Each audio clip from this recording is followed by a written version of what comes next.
Hercegovina bi za 10 mjeseci trebala dobiti svoje prve kilometre autoputa na koridoru 5C. U Mostaru je potpisan ugovor o izgradnji dionice od Bijače do Kravica, koji će predstavljati vezu s autocestom A1 u Republici Hrvatskoj. Vrijednost radova koji bi trebali početi za 10-ak dana je nešto više od 23 miliona maraka. Potpisani ugovor izričito nalaže da bi radovi na izgradnji dionice Bijača-Kravice u duljini od 4,9 km trebali biti završeni za 10 mjeseci.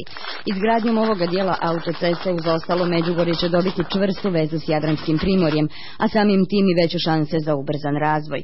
Radove će izvoditi konzorcij domaćih tvrtki Euroasfalt, Hidrogradnja i ŽGP.